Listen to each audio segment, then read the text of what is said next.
are your people, join us. We are your people, join us. We are your people, join us.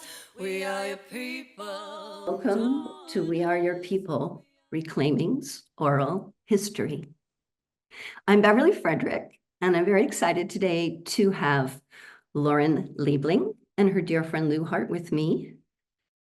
Lauren was one of Reclaiming's founding mothers, and many of us are not familiar with Lauren.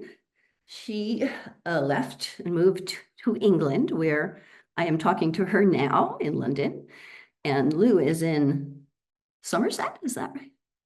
And I am talking to you from Porto Island in the Madeira archipelago off the coast of Africa. So we're on the same time zone anyway, if a little far away from each other. But I feel this interview is one of our more important interviews because Lauren has not been a name we've heard a lot of in the last 20 years, and yet Lauren was instrumental in becoming Reclaiming.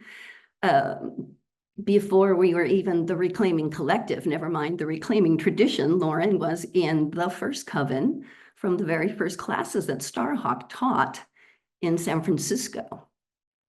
So those classes became Star's first Reclaiming Coven, before Reclaiming was the name, I believe. Lauren will clarify for us. And also Lauren was the first person to teach our style of magic in Europe. She taught in Berlin, she taught in Amsterdam. She was our first representative in Europe, where we all now are living. So to me, these are very important historical things that most of us involved in Reclaiming now are unaware of. And so I am thrilled to be introducing her to you all.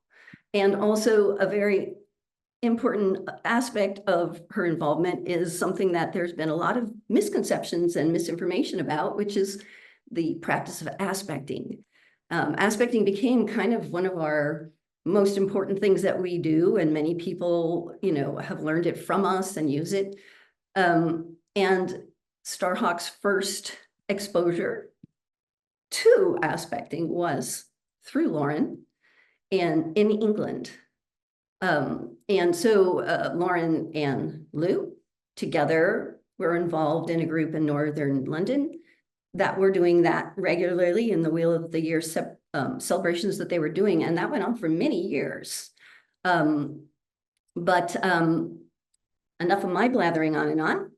I want to introduce you to Lauren and Lou and have them talk a little bit about. Do you want to start, Lauren, with the Coven, or would you like to start with introducing Star to aspecting? Where would you like to begin? With the Coven. Okay. I want to begin at the beginning. Begin at the beginning. We're going to tell the story. Well, we're not. I was going to say we're going to tell the story in a time narrative form, but we're probably not. We'll jump around. So I moved to San Francisco in 1974, and I lived in a shared house on Dolores Street. And one day, one of the women in the house came home with a paper from the, like a newspaper from the Free University of San Francisco. And in it, and she was just reading through, looking at the classes, and she saw one of the classes and said, "Lauren, you want to take this class." And I looked at it and I read it and I said, "Oh, come on. It's taught by some flake in the hate called Starhawk."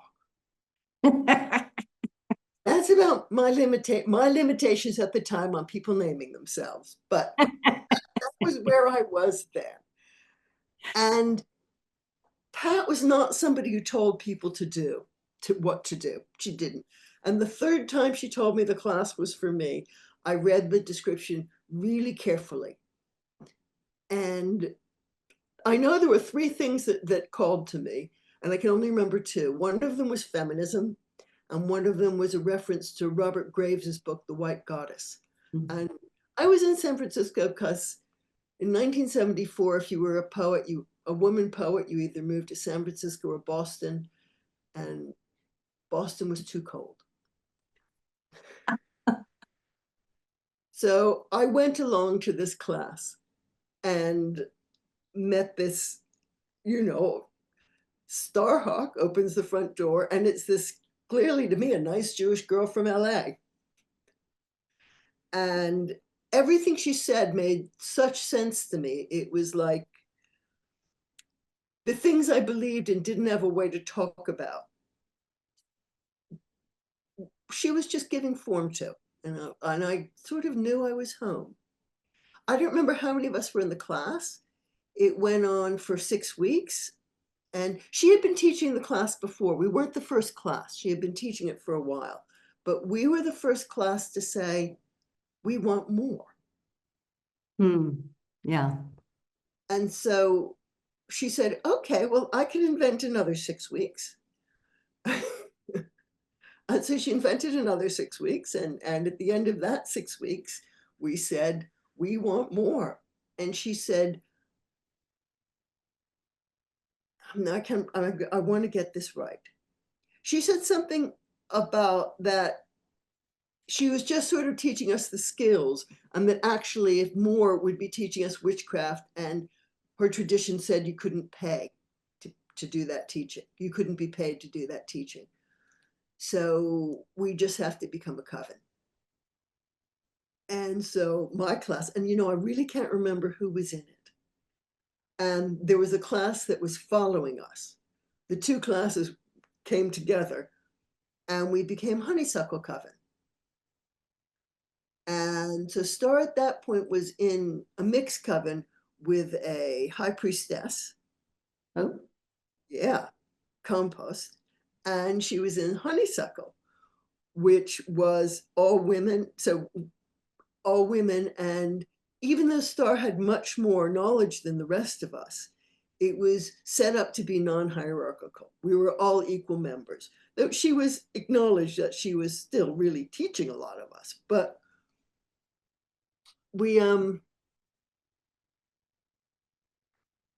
it was set up that it was all equal, that it was a peer group. I can't remember the exact language one would have used. right. Well, and that desire to have a group of peers has always been very much Star's, where, I would imagine compost was not, that she didn't start it if it was a high priestess coven, that it wasn't her coven, it was something she joined and not something she started. But, she talks about your Honeysuckle, which became Raving, I believe, the famous Raving, the very first. I think of it as the first reclaiming coven. And so that I've heard of, that I'm aware of. That's something that somehow has made it through. Why I'm only hearing your name in the last couple of years, I'll never understand, since we kind of missed each other by just a couple of years, in our involvement. But anything more about the original moment? I'm always looking at the time because I really want to hear from Lou. And I also realized that I didn't mention that now in England, Lauren has retired as a biodynamic body psychotherapist. And Lou is a musician, an artist, an organizer, and founder of the Queer Pagan Camp. And is that outside of London, Lou? That's around the whole of the UK, but I'm one of the co-founders. I'm not the only one. There were three of us that set it up. Of course, sorry. Speaking of power sharing, very important to mention that sort of thing. Thank you for the clarification. And do you want to move to, what's your next step, Lauren? Do you want to move into being in England and introducing Star to the group that was doing aspecting and something around that? Or I want to say out of Honeysuckle was born Raving. And I think Honeysuckle is mentioned in the Spiral Dance. Ah, okay. Because I remember, I'm pretty sure I read a manuscript form of it. And and we were, and the first spiral dance ritual was the book party, was the book launch for the book. Yes, yes. There's pictures and whatnot of all that. Are you in those pictures by any chance? You I know? imagine I was. I think I All right, was. we're gonna have to dig some of that up. I was there anyway. I don't know if I was in the pictures or not. I mostly remember Diane in a fantastic headdress that. Yes, there are headdresses and fringy outfits and yes. Yeah. Um, I'm also thinking of something you told me when we were speaking last week about the picking up the mail and watering plants and taking care of feeding animals. You know, the parts that you played in those early days in the activist community that was very much going on at that time. yeah. Honeysuckle became Raving, and then Raving gave birth to Reclaiming. Yes. As I remember, we were, I think it was the Livermore protests that I was there for. And I was not somebody who was keen to be arrested. I was definitely, and many years later, Star joked with me saying, we were really glad we didn't come to jail with us because you're such a picky eater that, that you would have been difficult. And I'm not really a picky eater. I just know what I like. I'm a very picky eater. So it was really, I'm all for that solidarity. it was just a fun memory to go back to, you know, the relief they all had that I had made the decision to, you know, take people's keys and water their plants while they were in jail or do those sorts of things. And also when Reclaiming first started, we got a post box on the Castro, which is apparently still there. Beverly says, and I was, and my job was to go and get the post. That was one of my, and quite, there were, every once in a while we get a letter from someone, a European woman who said, I want to come learn witchcraft from you. And I have enough money for my airfare, but not to someplace to stay. Do you all have someplace to stay? And I had a little 1-bedroom apartment. And it was really, there was, you know, there was the living room and it was in the Mission and some sliding doors and then my bedroom and then the kitchen off it. So it's really tiny. But I always said, yes, come stay with me. And it was, so I was I'm not I don't know how can I say this? I'm really good at supporting leadership. And supporting leadership is women's work. Yes. And that's really what I'm good at. And it doesn't go into the histories of even feminist organizations. Yeah, let's just take that in with a breath. Yeah. What the hell is that all about? Yeah. Yeah. We still have such a long way to go in our feminism is really the truth of it. It was just, I mean, what happened is that I read, you know, I read some history about Reclaiming that I can't even remember what. And I just sort of thought, where am I? Why am I not in this? And that's when I sort of thought back what I was doing and said, oh, it's women's work. Yeah. And yeah. And I'm good at that. Yeah. And it's essential. And nothing happens without it, without that sort of support, nothing happens. And anyway, and that is actually one of the reasons where this whole, you know, We Are Your People, Reclaiming Oral History is happening, because there's too many people who have fallen between the cracks who were essential to the evolution of reclaiming.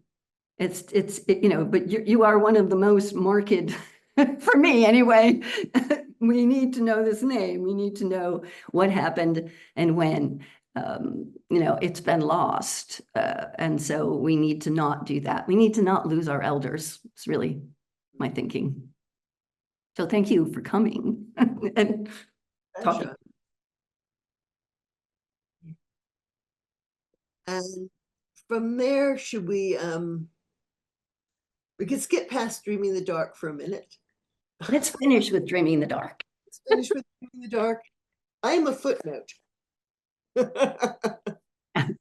My claim to is, when I'm just going to be silly now because I'm going to say it.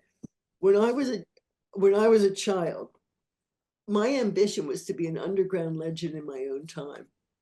And I feel like being a footnote in Dreaming in the Dark. It actually did it because when I moved to London, people wanted to meet me. Yes. Because they had heard of me, because they had read Dreaming in the Dark, and I'm in there. Right. Well, or they stayed in your little area when they came to San Francisco, which, by the way, is many people were not able to come to San Francisco in the decades following because it was so damn expensive to live there that people couldn't put people up who couldn't put themselves up. It was a serious issues for some of my own present students originating in Venezuela. They're all over the world now, but for decades they were trying to get training. And they couldn't get it until we started doing things online. So, that open door is a big deal. And then you made the jump over to Europe and you taught in Europe too. Again, it's a big deal to have brought to the people hungry in Europe this different way of doing this non-hierarchical, different way of doing magic. People who organized me in Europe were the people who came and stayed with me when I lived in San Francisco. Mm-hmm. They were the people who organized the events I did. Mm-hmm. I just showed up and they they didn't really co-teach, but they sort of did.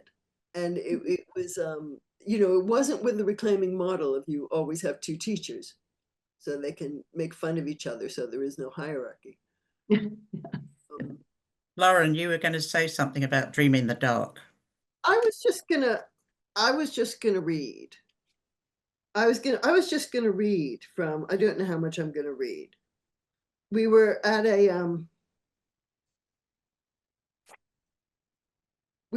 some kind of a women's conference. Me and Morgan, funny I say her, me and Starhawk. And at this women's conference, I just said, all weekend we have been hearing horror stories of rape, torture, foot binding, clitoridectomy. Yeah. We are questioning the value of telling the stories over and over again. We know them. We know particularly the stories of the witches because Lauren and I are witches. That is, we practice the old religion of the goddess, although we practice it in eternally new ways that change with every ritual, every moon. And our witchcraft is entwined with our politics. Where's the bit that it You're reading from Dreaming in the Dark. I yes? am reading from the preface. Mm-hmm. All of that, says Lauren, who is a poet as well as a witch, the torture stories and the rage come from the dark. But if you retell the horror without creating the dark anew, you feed it. You do not break the mold. We need to dream the dark as process and dream the dark as change, to create the dark in a new image, because the dark creates us. The dark creates us. That's beautiful.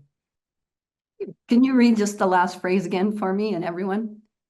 Just that very last phrase that ends with the dark makes us. We need to dream the dark as process and dream the dark as change, to create the dark in a new image, because the dark creates us.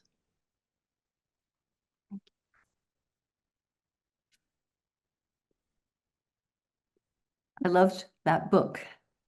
Yes.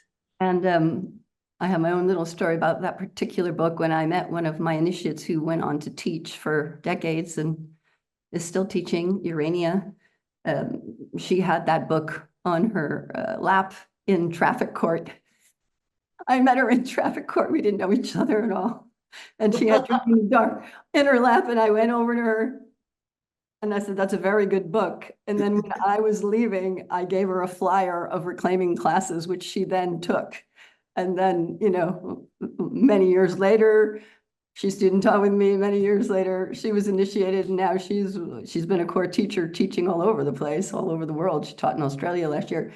Anyway, but I love Dreaming in the Dark is my personal favorite early book of stars. So thank you for showing us where you are in the book. Does she just say Lauren, or does she use Lauren Liebling? Does she have your whole name in there? Somewhere my whole name is in here. So, okay, great. Somewhere. For the archivalists, if you want to find this, you can find it in the preface to Dreaming the Dark. I think I'm in there. I think I'm in there as my whole name. I don't really remember. Yeah, it's okay. I'm kind of teasing you, but at the same time, you know, it's really important, these things. I know that when I stopped teaching for a good 12, 15 years, you know, going back to looking at, for me, it's the 12 Wild Swans where my name is mentioned, you know, in several places. It's like, yeah, so I'm not completely written out, but gosh, I find that our tradition forgets people very quickly. And that may be because we bring people in so quickly, and sometimes they only stay for a short while. And so there's often a whole crew of new people who don't know anything about what happened even 3 years ago, never mind for us. For me, it's 40 years ago I started. For you, it's probably 45 years ago. I probably met Star in 1974. Yeah, so more than that. Yeah. Yeah, great. Because Beautiful. Can we talk about aspecting? we can. So in 1982, Star and I led a tour of the stone circles of Ireland. And from Ireland, I had never been out of the US. And so I sort of came along as the storyteller. And well, that was my role. And also to, you know, so there'd be two of us teaching. And then I came and from there, one of the people on the tour who I'd met before had a house in London. And I stayed, and so I just started my tour at his house.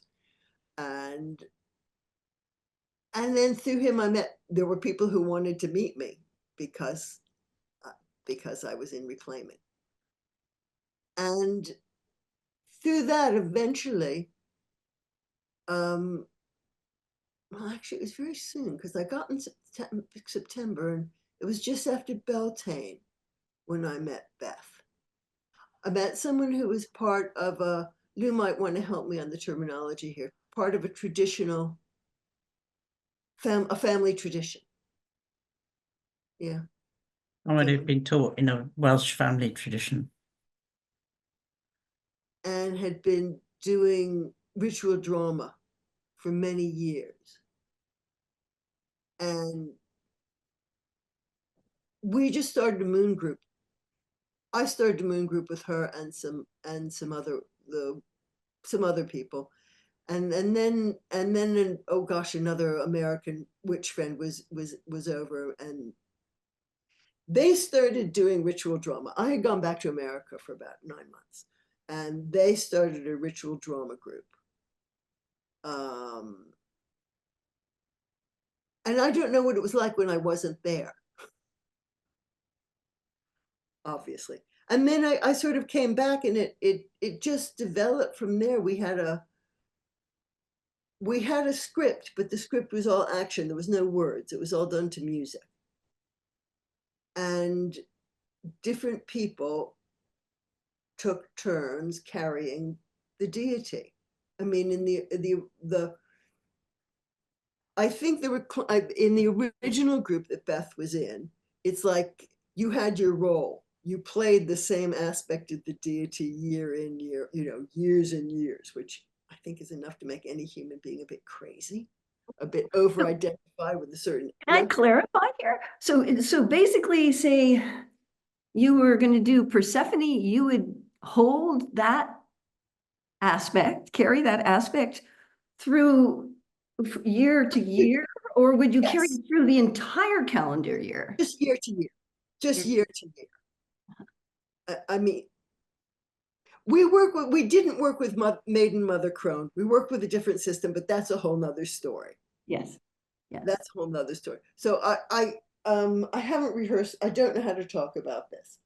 What I was trying to say is one of the things that I brought was any group I was going to be in had to be non-hierarchical, and that it was just so obvious to all of us that you had to take turns playing the different roles because. Yes. Yes. And so I'm getting a bit lost in the story here. Let me take a breath. So was it Turning Castle by then? I don't remember when it became Turning Castle. Right. I see. So it was a Welsh tradition before it had that name, much like you were working with Reclaiming before Reclaiming was called Reclaiming. No, you have to be very careful about the Welsh tradition because one of the people in Turning Castle was taught in a part of a Welsh tradition, family tradition. So that was Turning Castle is not a Welsh family tradition. It's an eclectic one of the threads tradition. of one of the people who Yeah. made that happen. Yes, and by the time I joined Turning Castle, people were taking on different aspects of the goddess. But if you carried the god, which I did, I was the first woman to carry a god, you did it for a year and a day. A year and a day, okay. So that was quite an experience because it was a completely different way of aspecting. It's like when everybody else put down, you don't completely put down because you're going to pick it up again at the next festival. And so how would that work when you were at home? I felt as though the god was always with me as a kind of presence, almost like on my shoulder. Yes, yes. You know, people talk about the devil on one shoulder and the angel on the other. Yes. It was a bit like having a god on one of my shoulders. Did it cause trouble in intimate relationships? Not really. It actually gave me a lot of insight, to be honest. It's like, I had that kind of insights about all sorts of stuff, which I probably wouldn't have had otherwise. And then at the end of that year and day, I put it down. Somebody else picked up the god and they carried it for a year and a day. Him, rather, not it.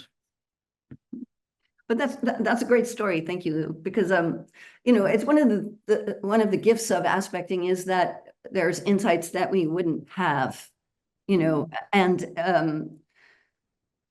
I think it's the biggest reason for doing aspecting is that it enlarges us. I remember that part of the reason that I had the idea that aspecting had to have come from England was that in 12 Odd Swans, Star quotes a couple of Gardnerian priestesses, and she breaks it down, or they broke it down into enhancement, inspiration, integration, and then full transpossession.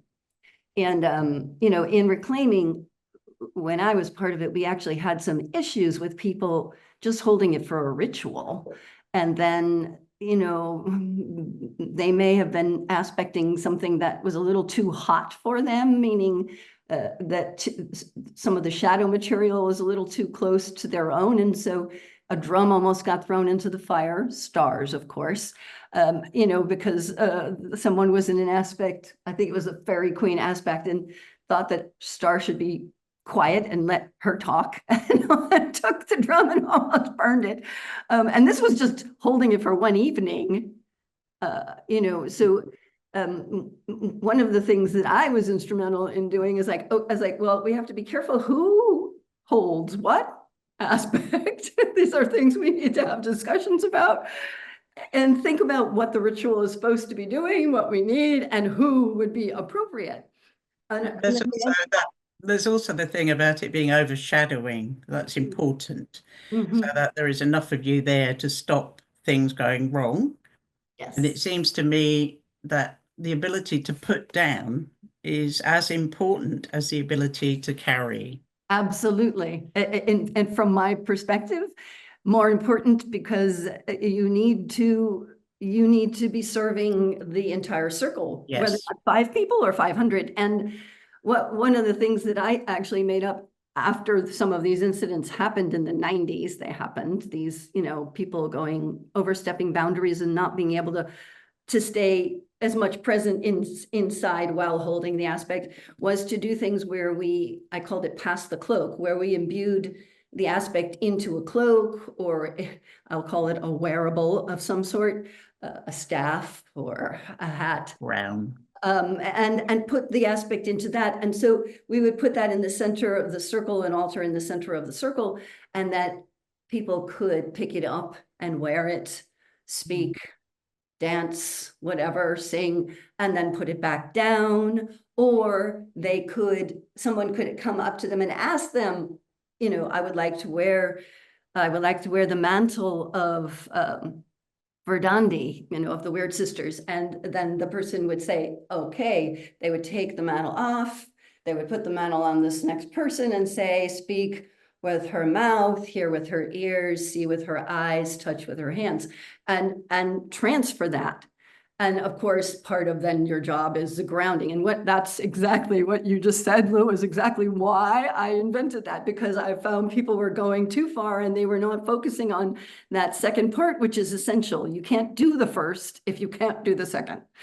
And so it became, we did more and more of that, especially in the witch camps, because in the week-long intensives, the magic would get very thick, and that's where people tended to go off if they were going to go off and do inappropriate things. So, you have to sort of prove how to put it down and ground and center before you're going to do that in a ritual.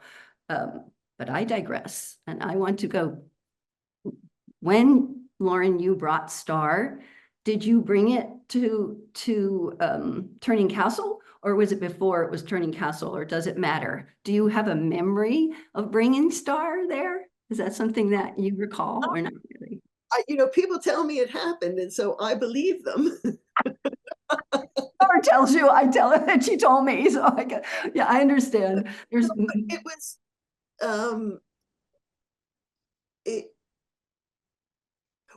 was, we all brought guests from time to time. If someone was visiting us and they were an appropriate guest, then they came along. So somebody who already did ritual is an appropriate, that somebody who already knew the basics. And so we didn't do anything special. We just did whatever time of year it is. And we had costumes, we had props, we had, it wasn't just the person. It's like you stood up and it was masks and crowns. Yeah, so you had your own wearables.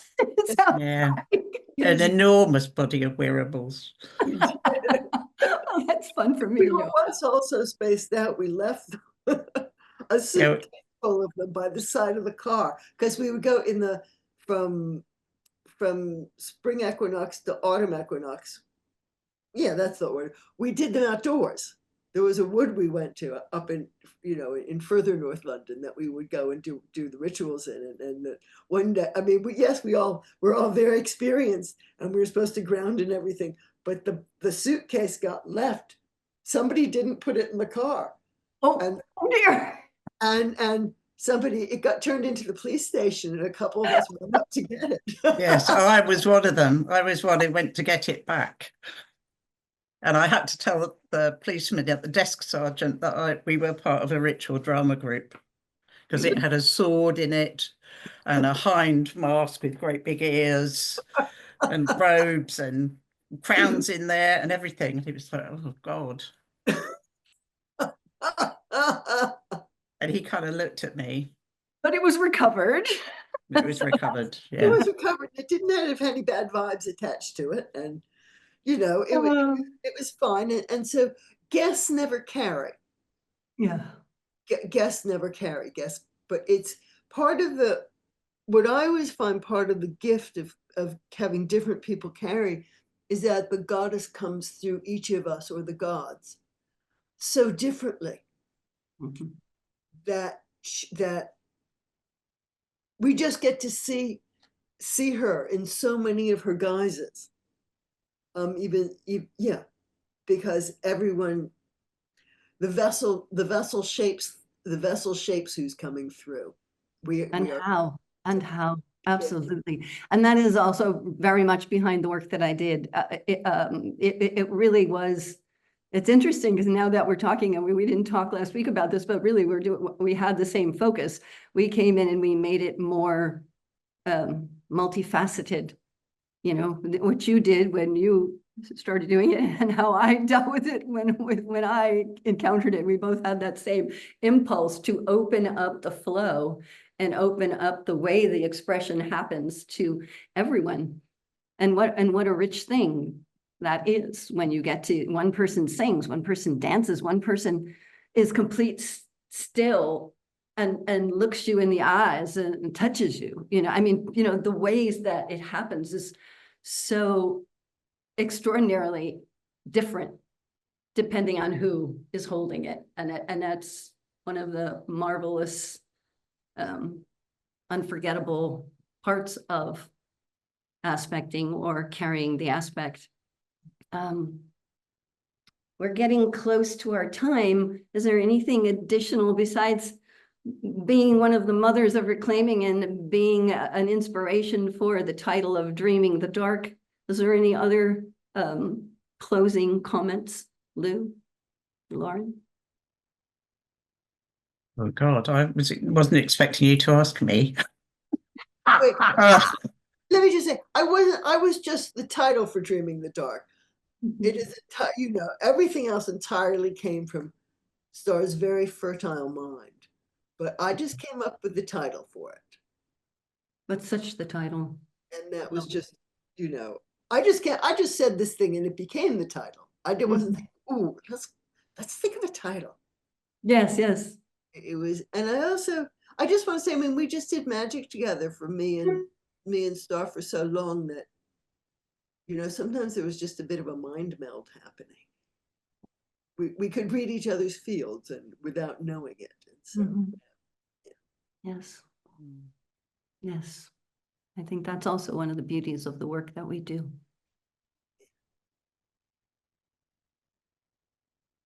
Yes, and also the only thing I would mention is that in the context of Star coming to Turning Castle and stuff, is that Turning Castle itself is very open to non-hierarchy, but also to queer, for example, like as I was saying, me carrying a god rather.